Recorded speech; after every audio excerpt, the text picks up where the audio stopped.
नमस्कार दोस्तों, मैं शिवरतन पांडे आपका पुनः स्वागत करता हूं महर्षि पारसर अष्टव ज्योतिष में। दोस्तों, हमारा जो डिस्कशन है मिथुन लग्न है। मिथुन लग्न के पंचम भाव में हमारे जो मंगल बैठे हैं। अभी तक हमने मिथुन लग्न के प्रथम, द्वितीय, तृतीय और चतुर्थ भाव के मंगल का डिस्कशन कर चुके हैं। प्लीज़ आप प्लेलिस्ट में देखिए और उसका डिस्कशन देखिए। यदि आपके अपने बच्चों को, परिवार में किसी के भी मंगल प्रथम, द्वितीय, तृतीय भाव में या चतुर्थ भाव में मंगल मिथुन राशि के लग्न में बैठे हैं तो प्लीज़ उसको देखिए। आप अपने से गाइडेंस करके देखिए, अपने सेट करके देखिए क्या मैं सही बोल रहा हूँ। तो आज हमारा जो डिस्कशन मिथुन लग्न के पंचम भाव में मंगल, मिथुन लग्न पंचम भाव तुला राशि में हमारे मंगल बैठे हैं। तुला राशि कैसे बनती है? तो चित्रार्धम स्वाति विशाखा पादत्रयम तुला। चित्रा, स्वाति और विशाखा नक्षत्र से हमारी तुला राशि बनती है। मंगल चित्रा नक्षत्र के खुद स्वयं मंगल नक्षत्र के स्वामी हैं। राहु, स्वाति के राहु है, विशाखा के बृहस्पति नक्षत्र के स्वामी। देखिए, मंगल की आज की दृष्टि जो होगी उच्च दृष्टि अष्टम भाव को होगी और सप्तम दृष्टि पड़ेगी एकादश भाव को और अष्टम दृष्टि पड़ेगी द्वादश भाव को।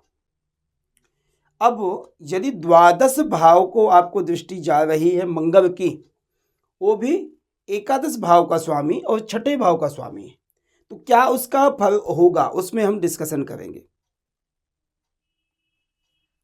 देखिए, मंगल पंचम भाव में बैठा, किस राशि का? तुला राशि का बैठा। तुला राशि किसकी है? शुक्र की है। शुक्र मंगल का कोई ऐसी बहुत ज़्यादा मित्रता नहीं है, मगर इसमें एक दो पॉइंट आप देखिए। मिथुन लग्न में तुला जो राशि है एक अच्छी राशि है, योग कारक राशि, पंचम भाव के स्वामी की।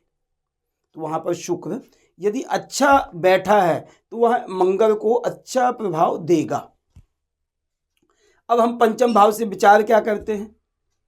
पंचम भाव से हम विचार करते हैं विशेषकर संतान का, विद्या का, पूर्व जन्म के किए हुए कर्मों का, अचानक धन की प्राप्ति का, लॉटरी सिस्टम आदि का, शेयर बाजार आदि का हम विचार पंचम भाव से विचार करते हैं। आपकी वाणी, आपके क्षमता कितनी है, स्मरण शक्ति आपकी कितनी है, बुद्धि, तीव्र बुद्धि कितनी है, वो हम पंचम भाव से विचार करते हैं। मेल फीमेल क्या संतान होगी, आपकी संतान कितनी अच्छी लायक निकलेगी, ये सब चीज़ें हम पंचम भाव से विचार करते हैं। अब पंचमेश कौन है? शुक्र है। सबसे पहले हमें यह देखना होगा, एक तो बुध लग्नेश अच्छा होना चाहिए, उसके बाद हमारा शुक्र बहुत अच्छा होना चाहिए क्योंकि पंचम भाव का स्वामी है। उसके बाद तीसरा हमारा छठे भाव का और एकादश भाव का स्वामी जो मंगल है, मंगल की पोजीशन क्या बनती है, किस नक्षत्र में बैठे हैं और किस ग्रह से दृष्टित है, ये प्रभाव हमें देखना पड़ेगा। सबसे पहले हम देखते हैं शिक्षा, एजुकेशन, विद्या। देखिए, यदि पंचम भाव में मंगल बैठा है तो हमें छठे भाव को नहीं भूलना है कि छठे भाव का स्वामी यदि पंचम में बैठा है तो आपको छठा भाव किस चीज़ को रिप्रेजेंट करता है? ऋण को, रोग को, शत्रु को, ये सब परेशानियां आपके जीवन में पांचवें भाव से संबंधित आएंगी। पंचम भाव में यदि विद्या स्थान में मंगल बैठा है, शुक्र की पोजीशन अच्छी है, तो आपके पास विद्या तो होगी, आप पढ़ने में बड़े इंटेलिजेंट होगे, अच्छे होगे, मगर कुछ में कुछ दिक्कतें आपको जीवन में आएंगी। हेल्थ इश्यूज आएंगे या फाइनेंशियल कंडीशन, कुछ दिक्कतें आपको आएंगी। और ये भी ध्यान देना, लगभग यहाँ पर आपका ग्रेजुएशन तक, तो मैं आपको कहूँगा 10th के बाद आएंगी। 10th में, 12th में या ग्रेजुएशन में कोई फाइनेंशियल कंडीशन या हेल्थ इश्यूज रहेंगे या कोई किसी प्रकार का शत्रु क्षेत्रीय परेशानियां कोई करने वाला, ऐसे कुछ में कुछ क्रिटिकल प्रॉब्लम आएंगी, मगर उसको सुधारने के लिए हमारे शुक्र बहुत है। यदि शुक्र की पोजीशन अच्छी है तो बहुत बड़ी प्रॉब्लम नहीं आएगी, आप उस काम को क्षमतापूर्वक कर लोगे आप।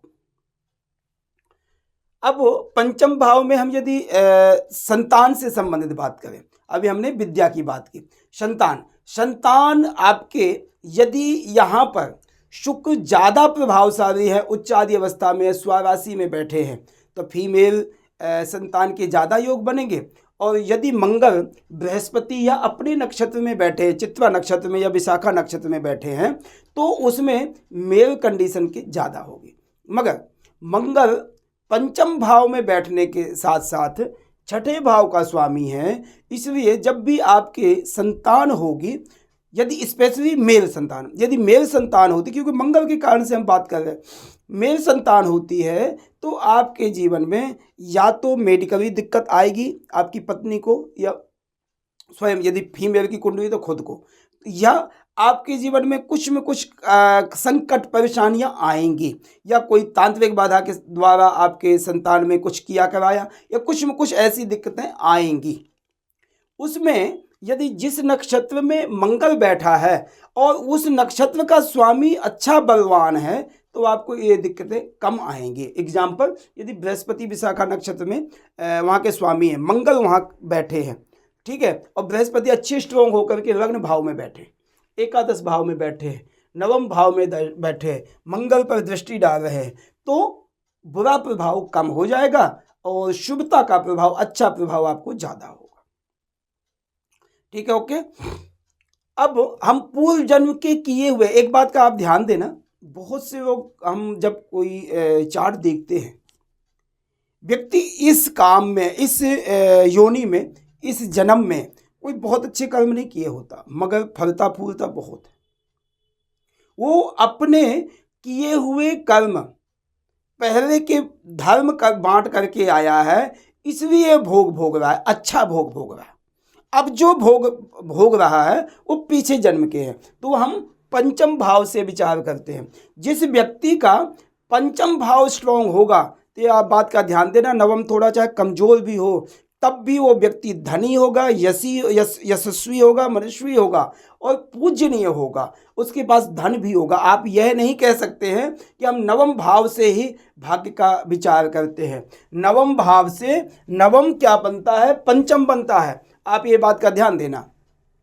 हम एक राजयोग एक देखते रहते, नवम भाव, दसम भाव, एकादश भाव, मगर उसमें नवम से नवम बनता है। ये आपको ध्यान देना, ये धर्म का है। ये अभी किया हुआ कर्म आप भोग रहे हैं, ये जो आप भोगोगे अभी किया हुआ भाग्य, मगर ये जो है पूर्व जन्म का किया हुआ कर्म है, वो संचित है, उसको जैसे आप बांटोगे बढ़ जाएगा। यदि अभी बांटना तो अभी बांट लो, यदि अगले जन्म में थोड़ा बचा लोगे, इस जन्म में अच्छा काम कर लोगे, तो वो भी आपके साथ ही जाएगा, वो रुकेगा नहीं। तो इसलिए पंचम भाव का पंचमेश सॉलिड होना चाहिए, पंचम भाव पर दृष्टि अच्छे ग्रह की होनी चाहिए, पंचम भाव में ग्रह अच्छा बैठा होना चाहिए। तो मंगल की यहाँ पोजीशन मीडियम है, शुक्र यदि उच्च का या स्वराशि का है तो बहुत सॉलिड है। ओके, तो इसलिए पूर्व जन्म के किए हुए कर्मों का आप यदि एक बात का ध्यान देना, कोई यदि आ गया और आपने कह दिया कि आपसे क्वेश्चन है कि यार पंडित जी ये काम व्यक्ति बुरा करता है मगर फलता फूलता भी, यशमान सम्मान भी है, स्वास्थ्य भी है, जीवन भी अच्छा, पुत्र भी अच्छी, सारे सुख भोग रहा है, तो आपकी दृष्टि सीधी पंचम भाव में जानी चाहिए। वह पंचम भाव यदि कंडीशन अच्छी तो आप कह सकते हैं हाँ ये पूर्व जन्म के मोती दान करके आया हुआ है, इसलिए भोग रहा।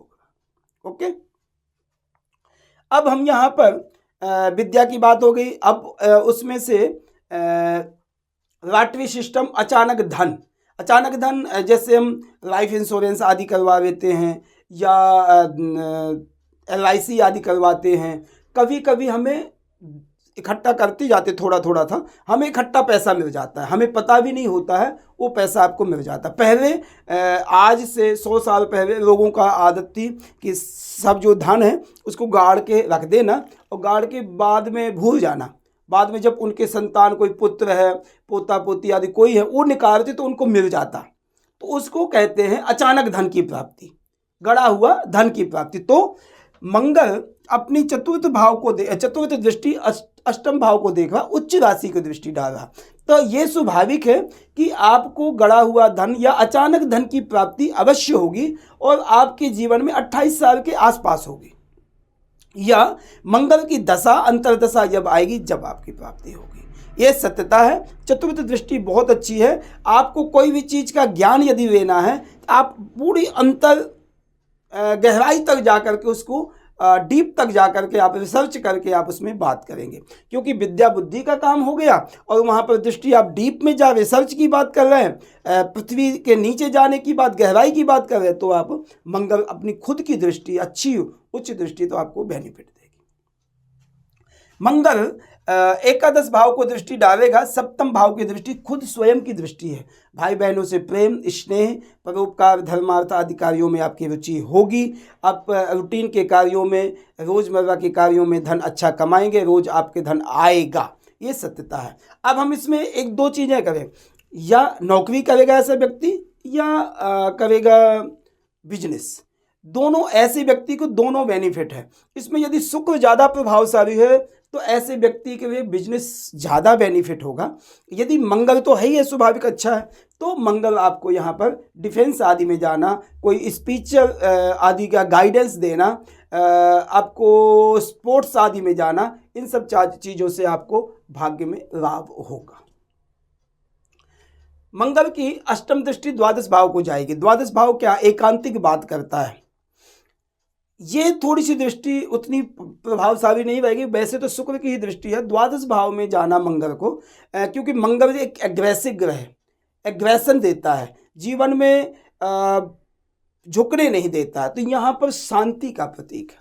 द्वादश भाव जो है आत्मिक शांति प्रदान करता है, मोक्ष का साधन बनाने की बात करता है, आत्मिक शांति प्रदान करने की बात करता है। तो इसलिए मंगल की अष्टम दृष्टि थोड़ा विचारों में मतभेद होगा, दिक्कत आएगी, आपका मन वहाँ पर नहीं लगेगा, प्रॉपर आपको मन नहीं लगेगा, व्यय आपका ज़्यादा होगा। हो सकता है आप सोचोगे कि यार मैं सब बेच करके मैं जा करके एकांत में रहने की कोशिश करूँगा, मगर आप रह नहीं पाओगे, आपको वह जगह सूट नहीं करेगी। आपको जो सूट करनी है वो यहाँ से कर लेगी, यहाँ कर लेगी, मगर वहाँ द्वादश भाव में सूट नहीं करेगा। मंगल यदि अपनी चित्रा खुद की नक्षत्र में है, अच्छा सॉलिड नक्षत्र है, चित्रा नक्षत्र खुद का स्वयं का है, परिश्रम पराक्रम आदि व्यक्ति करता है और मेहनत का ऐसे व्यक्ति को फल मिलता है। थोड़ा सा जल्दी रिजल्ट करने की कोशिश करता है, मिलता भी ऐसे व्यक्ति को है। ऑलमोस्ट 28 साल से पहले ऐसा व्यक्ति धन कमाने के योग्य बन जाता है।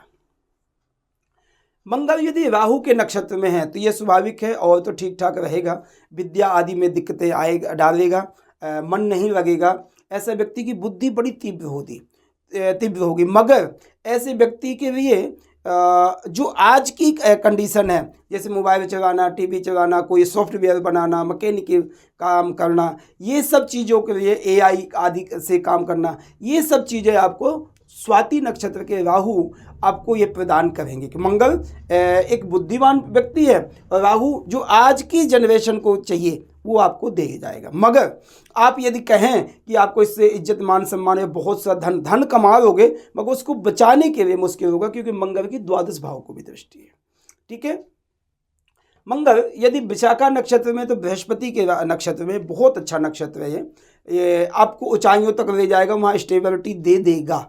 तो इसका मतलब ये है कि विद्या बुद्धि यश कीर्ति धन आदि की जो बात हम करते हैं वो आपको विशाखा नक्षत्र में ज़्यादा कंफर्टेबल रहेगा मंगल। तो इसलिए आपको जो पंचम भाव से अच्छा फल प्रदान करना है तो उसमें भी हमें विशाखा नक्षत्र सबसे बेस्ट है। उसके शुक्र की पोजीशन अच्छी होनी चाहिए, उच्चादि अवस्था में हो, लग्न में बैठा हो, शुक्र बहुत अच्छा, भाग्य भाव में बैठा बहुत अच्छा, द्वितीय भाव में भी ठीक ठाक रहेगा, चतुर्थ भाव में शुक्र बहुत अच्छा होगा। यदि शुक्र की पोजीशन अच्छी मित्र नक्षत्र में बैठा है तो आप पंचम भाव के प्रभाव के साथ साथ अच्छा रहेगा। ऐसे व्यक्ति को थोड़ा सा संतान, विद्या, कोई धन आदि इकट्ठा आना, उस चक्कर में थोड़ा सा गुप्त शत्रुओं से बचना चाहिए। शत्रुओं से थोड़ा सा बहुत ज़्यादा दोस्ती नहीं करनी चाहिए, नहीं ऐसा व्यक्ति जल्दी धोखा खाता है। क्यों? क्योंकि ये व्यक्ति ऐसा होता है, एक थोड़ा साफ दिल का होता है। हाँ, एक चीज़ और है कि हमारे पंचम भाव से यहाँ पर हम स्नेह प्रेम आदि की बात करते हैं तो मंगल को ऐसा प्रेम आदि नहीं आता है। हाँ, शुक्र यदि मंगल से बहुत अच्छा संबंध रख रहा है तो ऐसे व्यक्ति को सत्यता आप यह कह सकते हैं कि आप प्रेम विवाह करेंगे, क्योंकि शुक्र मंगल की युति जो है ना, ये एक इमोशनली बन जाती है, जबरदस्ती ऐसा व्यक्ति विवाह करेगा। यदि मंगल शुक्र की युति पंचम भाव में बैठी है तो आप यह कह सकते हैं कि यह प्रेम विवाह करेगा, और इसका नेचर ही है किसी से आंतरिक प्रेम करने का, यह दिखावा नहीं होगा। हाँ, यदि मंगल राहु के नक्षत्र में है तो ऐसा व्यक्ति सातिर भी हो सकता है, 4 लोगों से भी प्रेम करे। नहीं, मंगल शुक्र की यदि होती है तो सिंगल व्यक्ति से प्रेम करेगा और आत्मशक्ति के साथ प्रेम करेगा, सारी जिंदगी प्रेम करेगा। ठीक है, ये हमारा डिस्कशन था मिथुन लग्न के पंचम भाव में जो हमारे मंगल बैठे हैं तुला राशि के, ये हमारा डिस्कशन था। प्लीज़ आप इसको देखिए, सुनिए, समझिए और फिर मुझे बताइए कि ऐसे आपको चैटिंग कैसी लगी, वीडियो आपको कैसी लगी, मेरी स्पीच कैसी लगी। यदि आप मुझसे कोई प्राइवेट डिस्कशन करते हैं तो ये मेरा नंबर है 9814915030। इस नंबर पे आप मुझसे चैट करके बात कर सकते हैं। व्हाट्सएप नंबर है, व्हाट्सएप में आप चैट करेंगे, मैं आपको जवाब दूंगा, तो उसके बाद टाइमिंग दे करके आपको दिया जाएगा और जवाब दिया जाएगा। ठीक है, तो ये मेरी रिक्वेस्ट है आपसे, और आप हमारे चैनल को सब्सक्राइब करें, कमेंट करें, बेल आइकन की बटन दबाएं और ज़्यादा से ज़्यादा प्लीज़ शेयर करें, जिससे हमारे चैनल की ग्रोथ हो और आपको भी ज्ञानवर्धक वस्तुएं मिलती रहें। धन्यवाद, नमस्कार।